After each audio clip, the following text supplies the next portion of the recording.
principios y leyes de circuitos magnéticos alimentados por corriente alterna. Ok. El primero va a ser el compañero Jaffer. Ok, perfecto. Pregunta sería, ¿sí se escucha bien el micrófono? Sí. ¿Todo bien? Perfecto. Bueno, primeramente vamos a hablar de manera muy breve de lo que se trata el electromagnetismo. Vamos a hacer una pequeña introducción para que a continuación mis demás compañeros del equipo hablen de algunos personajes, lo que es la corriente directa y corriente alterna dentro del circuito. Pero bueno, comenzando con lo que viene siendo el electromagnetismo. Este concepto técnicamente podemos decir que ya llevaba muchos años que estaba entre nosotros. El problema es que nunca lo habíamos visualizado, esto debido a que no teníamos los recursos necesarios. De hecho, cabe destacar que casi todo lo que conocemos de física o matemáticas ya existía, simplemente que con los años le fuimos dando forma, los fuimos descubriendo. Entonces, podemos decir que el primer contacto que nosotros tuvimos con la electricidad fue por medio de un rayo. Es por una forma donde nosotros lo podemos visualizar. El rayo fue el primer contacto que tuvo el ser humano con lo que viene siendo la electricidad. Ahora bien, cabe destacar que, vamos a decir que el primero que dio cierta imagen o semejanza a lo que viene siendo la electricidad o el magnetismo fue Tales de Mileto. ¿Por qué se debió que este personaje fuera uno de los primeros en visualizar esto? Bueno, pues vamos a decir que todo surgió a partir de que este personaje tuvo cierto contacto con un material llamado magnetita, que de hecho es ahí de donde surge el concepto de magnetismo. ¿Por qué razón? La magnetita era un tipo de, vamos a decirlo, de material que si tú lo acercabas a un objeto de metal, veíamos ciertos comportamientos hasta el punto que eso fue lo que, vamos a decir, el primer planteamiento que hubo en la historia con este concepto llamado magnetismo. Y bueno, también fue uno que pudo medio descubrir conceptos a lo mejor no tan complejos, pero también tuvo cierta relación con la electricidad, ya que este personaje tuvo la idea de cortar un trozo de ámbar, donde pudo ver que este llega a traer a objetos un poco más livianos, y aunque no logró definir exactamente qué eran, pues pudo ver cierta distribución de las cargas entre esos objetos. Al menos eso fue lo que podemos decirlo de esta manera, ¿no? Debido a los pocos avances que había para ese entonces. Pasaron los años, pasaron diferentes objetos, hasta que podemos decir que antes de 1820 manejábamos lo que es la electricidad y el magnetismo como conceptos diferentes. Hasta 1820 fue cuando se empezaron a ver un poquito más correlacionados los conceptos a partir de ciertos experimentos de algunos personajes que ahorita en unos momentos mi compañero lo va a comentar. Y bueno, por último, lo que podemos decir, al menos para hablar brevemente de lo que es la historia del electromagnetismo y esta pequeña introducción, es de que vamos a decir que a partir de ciertos personajes como son Oersted, Maxwell, Faraday, entre muchos más que llegaron a aportar dentro de este tema, vamos a decir que fue un trabajo en conjunto hasta cierta manera, ya que gracias a las aportaciones de uno pudieron llegar a conocimientos nuevos. Pero ¿por qué? Tomaron ideas del pasado para confirmar dichas hipótesis. Entonces, al menos de mi parte, esto fue lo que yo les vengo a comentar. Ahora le dejo la palabra a mis demás compañeros del equipo. Gracias por todo. Sí, bueno, yo voy a hablarles de los personajes con los que aportaron al electromagnetismo y también sus aplicaciones. Vamos a hablar solamente de 4 de ellos, que es Michael Faraday, James Clerk Maxwell, Heinrich Lenz y Nikola Tesla. Empezamos con Michael Faraday, era británico, nació en el año 1791 Y fue el que inventó el motor eléctrico, el primer motor eléctrico, el primer transformador, el primer generador eléctrico y el primer dínamo. En 1821 descubrió, la rotación electromagnética. En 1831 hizo un descubrimiento muy importante para la ciencia, porque descubrió que un campo magnético variable hace que la electricidad fluya en un circuito eléctrico. En 1836, la invención de la jaula de Faraday. Cuando cualquier conductor eléctrico se carga, toda la carga se encuentra en el exterior del conductor. En 1845, el experimento con el electromagnetismo y luz, un vínculo descrito por las ecuaciones de James Clerk Maxwell, ahí ya tuvo que ver Maxwell. Y él dijo que también que la luz es una onda electromagnética. James Clerk Maxwell era escocés, formuló la teoría clásica del electromagnetismo, deduciendo que la luz está hecha por campos eléctricos y magnéticos que se propagan por el espacio. La teoría que llevó a la predicción de la existencia de ondas de radio y radiocomunicaciones. Se inspiró su trabajo en el trabajo de otros científicos como André-Marie Ampère, Hans Christian Ørsted y Michael Faraday. Entre sus aportes son pues las ecuaciones para investigar las causas fundamentales del comportamiento eléctrico y magnético. Demostró que debe haber ondas eléctricas cuya velocidad calculó que sería idéntica a la velocidad de la luz, que esta dijo también que era una onda electromagnética. Después nos vamos con Heinrich Lenz, era ruso, en los años de 1800 a 1850 más o menos, 1865. La ley de Lenz, bueno, lo que él contribuyó fue a la ley de Lenz, hecha en 1833. Fue una gran aportación porque a los estudios electromagnéticos, porque permite determinar el sentido de la corriente inducida por una variación del flujo abarcado por un circuito. El sentido de la corriente inducida es tal que tiende a oponerse a la causa que provoca. Al acercar un imán a una espira, la corriente inducida que aparece en esta tiene un sentido de circulación, tal que crea un campo magnético que repele el imán. Por otro lado, al separar el imán, la corriente inducida será opuesta a la anterior y atraerá el imán. Esta fue su contribución de Heinrich Lenz. Y por último, Nikola Tesla era croata del año 1856 a 1943. Tesla hizo varias aportaciones muy importantes, como por ejemplo la bobina Tesla, que era un transformador de núcleo de aire que producía elevado voltaje a baja corriente. El voltaje era tan elevado que lograba superar la tensión de la ruptura del aire. Es por eso que cuando vemos imágenes de la bobina Tesla, pues se pueden ver rayos que salen. Es por eso. En 1888, él patenta el motor de inducción, un motor de corriente alterna en el cual en la actualidad ha revolucionado pues, la industria en general. Es lo que pues, hemos usado desde que se inventó. También la corriente alterna.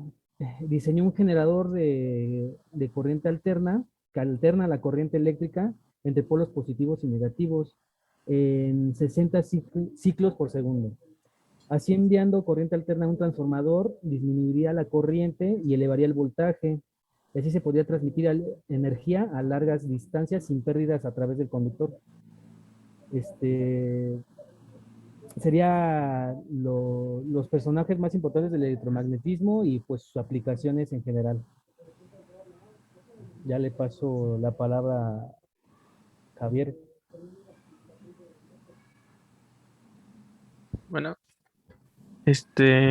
no, bueno, pero yo voy a exponer la corriente alterna, cuya abreviatura se conoce como AC, y es un flujo de carga que se invierte de forma periódica. La corriente se produce cuando en un conductor por donde circula una corriente eléctrica, la polaridad de la frecuencia de potencia varía. Y esto quiere decir que por lo tanto la corriente no fluye en la misma dirección, sino que alterna, fluyendo primero hacia una dirección y luego invirtiéndose. También la corriente es el tipo de corriente que se caracteriza por la magnitud y la dirección que presentan una variación de tipo cíclica. En tanto, la manera en la cual se produce la corriente en la que oscila es una forma, se puede decir que es una forma sinusoidal. Y esto significa que una curva va subiendo y bajando continuamente. Gracias a esa forma de oscilación, la corriente alterna logra transmitir la energía de manera más eficiente. También, bueno, cabe destacar que algunas necesidades, hay necesidad, que esta ayuda a necesidades que pueden demandar otra forma de otro formato como puede ser cuadrado o triangular. Y algunos ejemplos de los en la que se puede optimizar ¿cómo se llama? La corriente alterna puede ser en timbres electromagnéticos, transformadores de tensión, motores sincrónicos y asincrónicos, alumbrados, estufas, licuadoras, lavadoras, etcétera. También se puede decir que la forma en que se genera la corriente alterna puede ser que primero sale de una central generadora que puede ir de 3 a 36 kilovolts, que de ahí pasa a una estación y de la estación pasa a una red de transporte que va de 110 a 380 kilovolts. De esa red de transporte pasa a una subestación que va de 110 a 380 kilovolts. De ahí vuelve a pasar a otra red de transporte que va de 25 a 132 kilovolts. De ahí vuelve a pasar a otra estación de transporte, pero de distribución, que va de los 3 a los 30 kilovolts. Y ahí pasa a un cliente industrial. Y ahí de ahí puede pasar ya lo que son las casas, se puede decir, que el uso residual es de voltaje de 127 volts y la frecuencia va en los 60 Hz. Este, también bien ¿60 qué? 60 Hz. Hertz, ajá, ok. También la forma de se puede representar en un circuito de corriente alterna. Es común encontrar dos elementos esenciales, que son el capacitor y el inductor, los cuales provocan un efecto de desfasamiento entre el voltaje y la corriente. Eso sería todo en parte.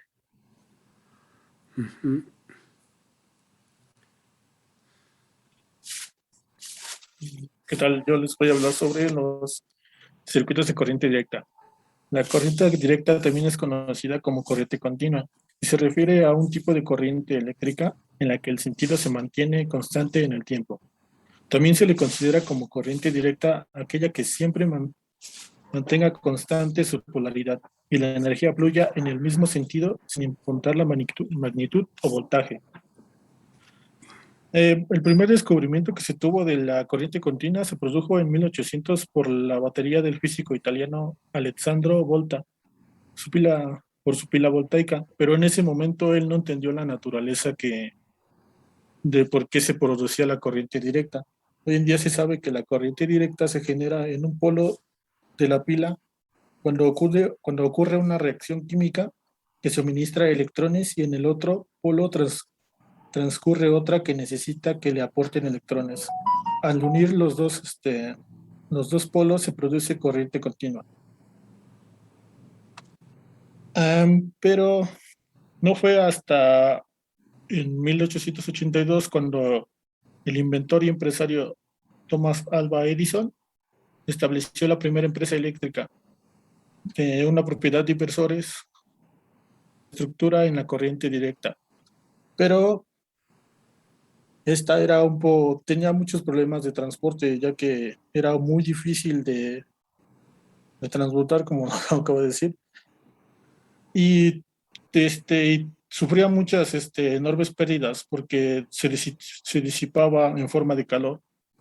Entonces no fue hasta que en 1886 cuando George Westinghouse Un empresario rico, pero sin el conocimiento del negocio eléctrico, fundó Westinghouse Electric para competir contra la empresa de Edison.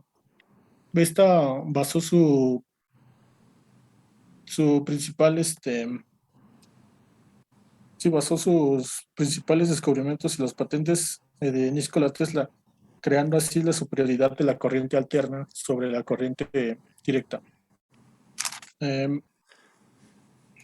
Dentro de las principales características de la corriente directa, tenemos que es un tipo de corriente en la que el sentido se mantiene constante en el tiempo, que no es posible transportarla en grandes cantidades de energía debido a que resulta ineficiente y muy costoso, porque las pérdidas generan en calor. Esto se debe a que el tipo de corriente no es posible utilizarlo en los transformadores. También la frecuencia de la corriente directa es cero, ya que se mantiene constante. Existe su forma continua y en forma pulsante, por medio de circuitos electrónicos que producen pulsos de voltaje con separaciones de tiempo entre ellos para otras aplicaciones. Y creo que sería todo de mi parte. Mira, ahí, de ese circuitito eléctrico que se ve ahí, Valderas, Sí, ¿qué dispositivos ves? resistencias. Dispositivos que veas, a ver, Bueno, en primer, menciónalos.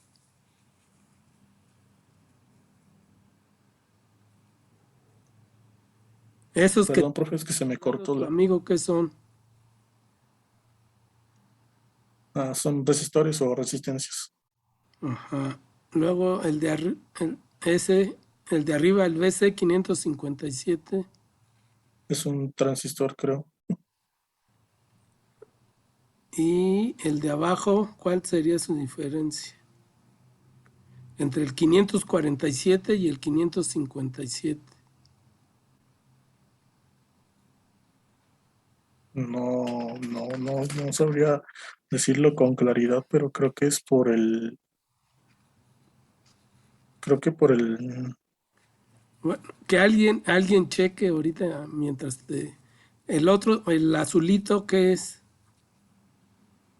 es un, ¿cómo se llama? Un capacitor. ¿De, de qué valor? Profe, De Ey, 200 picofaradios, el creo. BC557 es un transistor PNP.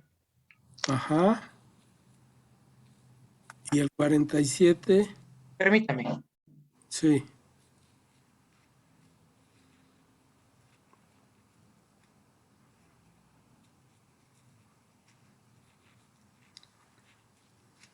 Es un transistor NPN.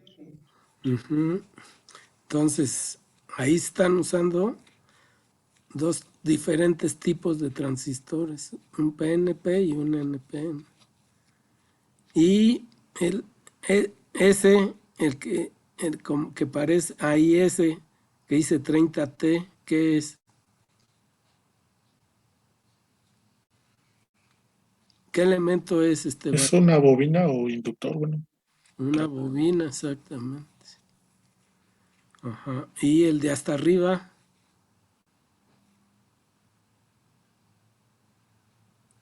¿ese qué es? Me parece que es un interruptor de 3 pines. Así es un interruptor. Entonces, ustedes ya tienen que, o sea, como van a manejar electrónica, pues tienen que conocer. Aunque el BC557, o sea, ahí están puestos físicamente los componentes, no como no con su simbología, ¿sí? Entonces, pero bueno, el chiste es que vayan conociendo. Ahora, si ven este dispositivo, Sí, profe. ¿alguien me puede decir qué es?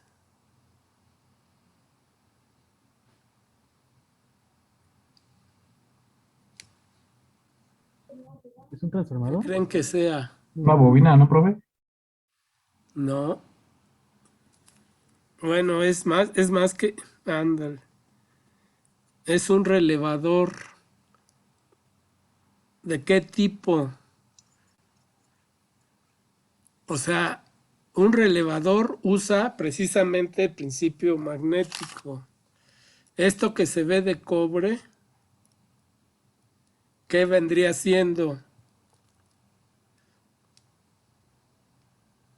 La bobina. La bobina, correcto. Y luego, aquí esta parte donde están estas lengüetas. Y aquí, ¿estas qué serían?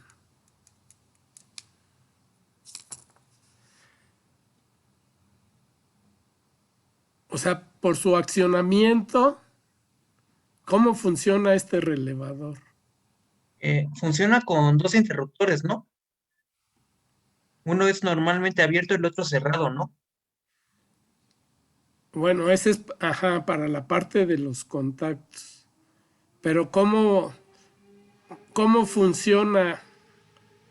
¿Qué tenemos que hacer primero para que se active?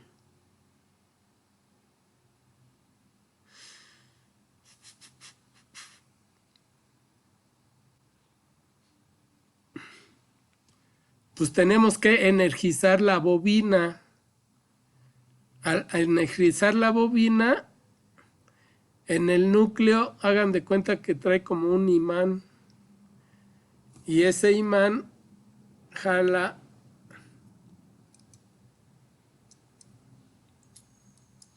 esta parte de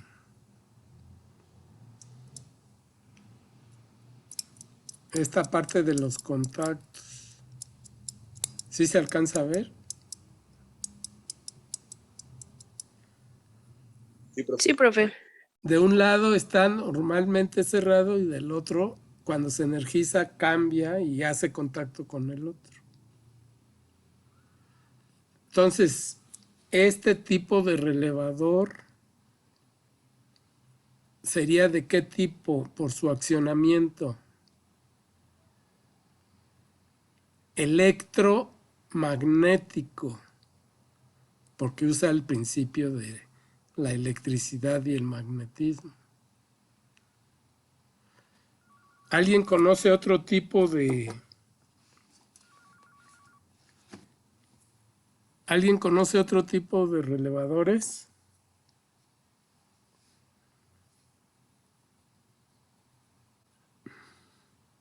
No, profe. No, profe. Yo solo conozco los que son como un cubito. Los de los coches, ¿no? También son, o sea, también traen una bobina Sí, y entonces también son electromagnéticos, aunque de capacidades diferentes.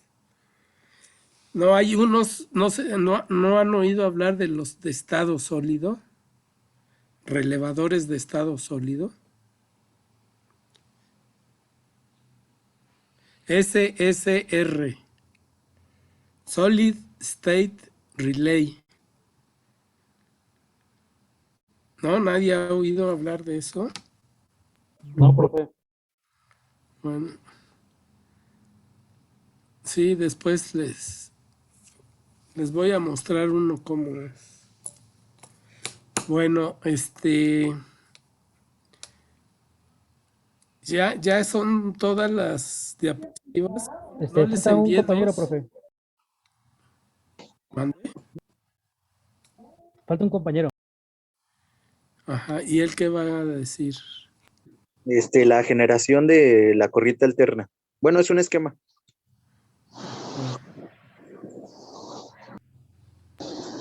Bueno, ahí está el esquema y contiene las partes que componen el sistema de suministro eléctrico, que está compuesto por varias etapas. La primera es la generación, que es donde se Ajá, genera la corriente eléctrica, que sí, es en unas centrales eléctricas. Es una instalación que utiliza una fuente de energía primaria. Puede hacer girar, para hacer girar una turbina y que a su vez hace girar un alternador y así se genera la electricidad. Luego está el transporte, que es la encargada de enlazar las centrales con los puntos de utilización de energía. Básicamente es el medio físico en el cual se realiza la transmisión de energía a grandes distancias. O sea, Y, hay ahí una estación elevadora, ¿qué hace? bueno, esa es una subestación, esa es la siguiente etapa. Es una planta transformadora que se encuentran, cerca de las centrales generadoras, Ujú. lo que les comenté al principio. Están enlazadas entre ellos por la red de transporte. Estas reducen la tensión de electricidad, de tensión de transporte de la distribución, y así facilita el transporte y también la distribución de energía. Su equipo principal es el transformador. Este es el transformador que es una máquina eléctrica que permite aumentar o disminuir la tensión o la intensidad, pero manteniendo la frecuencia y la potencia. Bueno, ese sería el caso de un transformador ideal. Y luego está la distribución, que desde las subestaciones, el servicio eléctrico es responsabilidad de la compañía suministradora, o sea, la distribuidora. Construye y mantiene las líneas necesarias para llegar a los clientes. Esas líneas que vemos ahí están realizadas a distintas tensiones, y las estaciones reducen la tensión hasta los valores utilizables por lo que decía mi compañero Javier, hasta los valores utilizados en las casas o cualquier empresa. ¿Sí?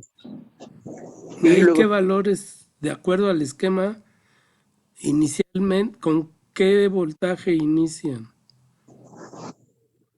es que están entre 25 y 102 kilovolts, y después pasa a la Pero, distribuidora por medio de una estación transformadora y la baja o la aumenta, que puede ser de 3 a 30 kilovolts. o sea, esa es la que sale, digamos, de la planta generadora. Ya se manda a una estación elevadora Uh-huh. y la incrementa de 115 a 300 kilovolts. Luego ya viene la transmisión por esas torres y luego la transformación, y en esa transformación vuelven a bajar el valor de 25 a 132 kilovolts. Luego ahí otra vez le dan otra bajada de 3 a 30 kilovolts y luego ya la última bajada 125 a 220 volts. Todo es corriente alterna. Así es. Ok, Pero este ya sería el centro de transformación, que si gustas puedes, bueno, la siguiente presentación, compañero, ya se ve que son los transformadores. Es el centro de transformación. Están dotados por varios transformadores que están alimentados por líneas de distribución en media tensión, o sea, entre 1 y 36 kilovolts. Se encargan de realizar la última transformación, llegando a cabo el paso de tensiones de distribución, de tensión de utilización, que normalmente es de 127 volts a una frecuencia de 70 Hz. uh-huh. Y pues ya la última diapositiva, la última presentación, es ¿cómo se puede explicar? Es un circuito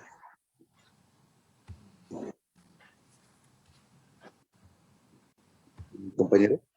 Mándeme, es que no te escucho bien. Así, por favor. Es la forma de representar un circuito de corriente alterna. O sea, es un tipo de circuito más real. Es más probable que encontremos este circuito pues vaya, en la vida real, que no es como nos los pintan, que nada más es un resistor o un capacitor, solo es un RLC. Ya, no sé, podríamos destacar aquí que debido el inductor y el capacitor se oponen siempre al flujo de corriente, pues el ángulo de fase de los circuitos en serie sería negativo. Esto por la reactancia capacitiva que sería mayor a la reactancia inductiva, Ujú. por lo que la corriente estaría adelantada, ¿no? Ujú. Ya sería todo. Ok. Ahí Entonces, terminamos, profe.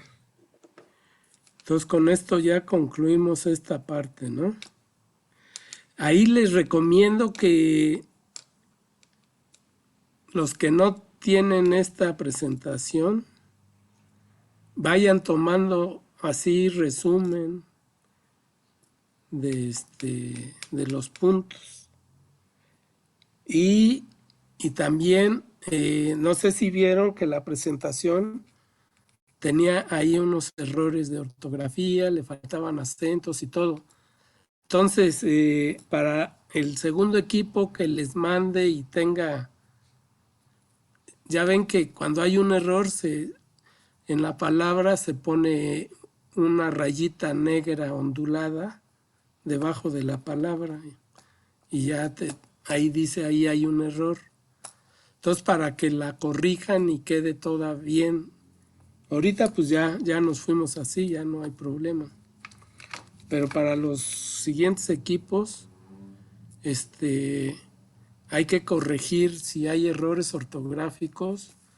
Por ejemplo, en la primera o segunda diapositiva, segunda me parece, donde estaba la palabra introducción, le faltaba acento. Entonces, el chiste es que tienen que ir checando ahí la ortografía, por lo menos, de los trabajos que ya les envíe. ¿Sale? Sí, profe. No sé si hay alguna duda o algo, algún comentario. Yo ahorita al, al jefe en este caso sería García, José Rubén, ¿sí estás ahí?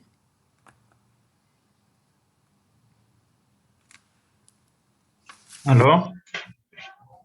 Ok, ahorita te voy a enviar las otras diapositivas, las del capítulo 2. O sea, el capítulo 1 nada más tenía esos dos puntos, el 1.1 y el 1.2. Entonces, ahorita que termine la sesión, te mando y ya para que vayan viendo con tus compañeros. Si le van a hacer igual así como ahorita, si tú eres el que va a mostrar el trabajo, Ajá. entonces para que tú realices, si hay que hacer correcciones ortográficas, pues las hagas. Ok, sí, Y luego ya distribuyes el trabajo. sí, ¿Sale? sí, sí. Ok, pues ¿hay alguna duda o algo, algún comentario? Sería el día martes, ¿verdad? Sí, para el próximo martes. Yo ahorita mismo te terminamos y te la mando. Ok, no, no hay problema. Yo creo que igual lo vamos a hacer así en diapositivas y ya me pongo de acuerdo con los compañeros. Sí, o sea, prácticamente nada más es que la revisen y puedan, a lo mejor dar alguna información extra de lo que se está viendo y ya. Muy bien. Si no hay otra cosa, jóvenes, entonces nos vemos el martes, ¿sale? Sí, nos Vale, vemos. profe. Órale, Gracias, profe. pues, que estén bien. Gracias, profe. Hasta luego. Gracias, profe. Hasta luego. Hasta luego, Gracias. profe. Sale, Bye. profe. Que les vaya.